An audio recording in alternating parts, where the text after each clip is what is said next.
Hi, this is Chrisferb, and I'm going to review what I believe is a really simple explanation of the Monty Hall problem, also known as the Monty Hall. It's a statistical paradox because it seems really simple, although most people are fooled with it. So I'm going to start here. I have an Excel sheet open, and I'm going to go through each of the steps. So the Monty Hall problem, there used to be the game show called Let's Make a Deal, and Monty Hall was the host.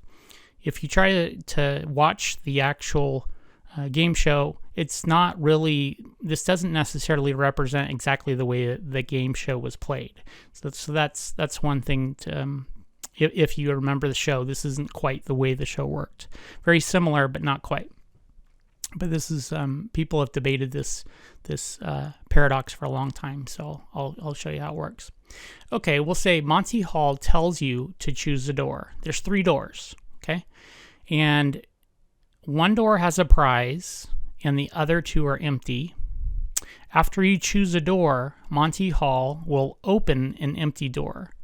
So I have all of these up here. There's 9 different possibilities.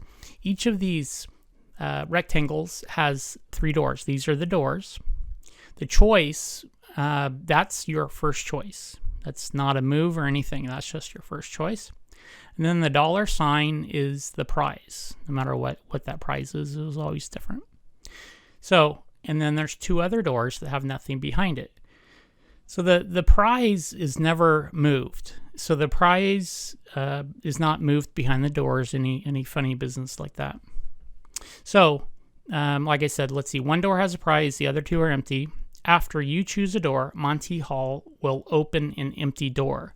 So you choose a door, then Monty Hall opens up a door, and then after he opens up that door, he says, so there's one door that you picked, and then there's one other door now. Because he opened up that door's out of play. So now you have the choice, or the contestant, of staying on the door that you're at, that you originally chose, or switching. And the big question of this paradox, the Monty Hall problem, is should you stay or should you switch? Okay, what do you do? So right off the bat, some of you out there might be thinking, well, if number 1, I pick a door, and then a door is opened, I can either sit on the door that I can stay on the door that I'm on, or I can switch. So most people say there's a 50% chance of winning at this point. And most people are wrong because it's not 50%. And I'll show you why. Okay, so the first theory is what's the probability of winning if you choose to stay? So if you stay, here I have everything color-coded real quick. Okay, so up here in the green, it says winner due to staying. So on these 9 possibilities, the ones that are highlighted in this lime green, it's the winner, so they won due to staying. Okay, so take a look at this. We have 9 choices, or 9 possibilities, 3 choices per each possibility.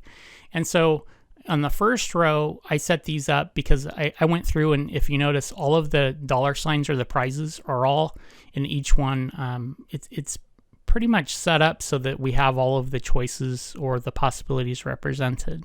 So on the first row, all of the prizes are in the first door. On the second row of possibilities, middle, and then on the last row, it's on the door 3, or it's behind door 3. And then you see that there's an alternation behind the choices that are picked or chosen. So for the first one, we have a 1/3 chance because there's 9 right here. We have 3/9 or 1/3 possibility of winning if we stay. So based on this, we're dealing with the probability that we picked the door with the prize behind it right off the bat. So that's 1/3 or 3/9. Okay, so that would be winning if we stay. The next one that I have here is if we decide to switch. So if we decide to switch, the first 3 that we just looked at, these right here. So if we switch, and these are winning because we stayed, we of course won't win because we're switching, okay? The grayed out doors, these are doors that Monty Hall opens up, or, you know, the person who opens the doors, opens up and shows you there's nothing behind it, okay? So this was that first one, 1/3. Then the second strategy is we switch. So you'll see on the first row, we lost because we switched off of our prize door. Okay, so for the other 6/9 of the possibilities, you'll see that Monty Hall opened this one up. He grayed it out, so it's not available. And then we had our original choice, and then we moved to the prize door. On the same one here, with the original choice, he ended up opening the empty one, moved to the prize. Original choice, opened up the empty, moved to the prize. And it's the same with these 3 down here. So what it means is we have a 6/9 chance of winning if we switch every time. Where if we stayed, the only way that we win if we stay is if we originally picked the right choice right off the bat. So the reason why this is so difficult is because we see it as one of these doors is removed, and the simple thing is you see 50-50. But what happens is the probability is changing partway through, hence the Bayes theorem calculations, which you can Google and take a look at the way they explain that, which I'm not going to get into with this specific problem. But the reason why it's a paradox is because while it looks like it's a 50% chance, what happens is every time the door that is chosen to be opened is one without the prize. So every time he is removing one of the possibilities that you pick a bad door, and the only door left is the one with the prize on it. So other than the first one, which would be if you happen to land on the actual door with the prize. So that's the one time when you lose, which is the inverse of if you stayed. This would be the 3/9 times that you win, okay? And then on the final sheet here, I have these are the wins if you stay, and these are the wins if you move, okay? So it doesn't seem that intuitive. There's one other way that people have explained how this would work. So in this scenario, we have 3 doors. We have 3 doors.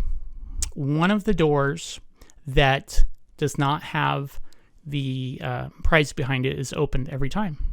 What if we had 100 doors and we went and did the same thing? So we have 100 doors. There's the choice right there. We'll say that's the prize. And we have all these 98 doors. So what if we went and every time we opened up the other 98 doors, which is very similar to what we were doing on this other one, because the only thing left was one door. So let's say we opened up all of the other doors except one door.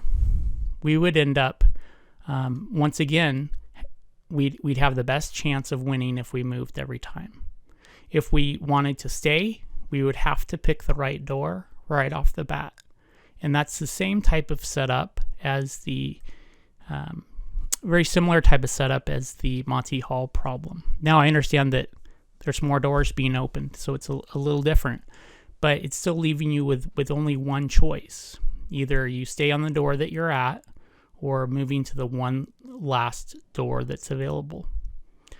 So when you look at it that way, it's actually makes a little bit more sense that you should always move, because Monty Hall is never showing you a door that you can move to that has a prize behind it. He's always showing you blank doors, okay? So I hope this partially helped explain the way that the Monty Hall problem works, and I will post these files along with the video in the comments. Thank you.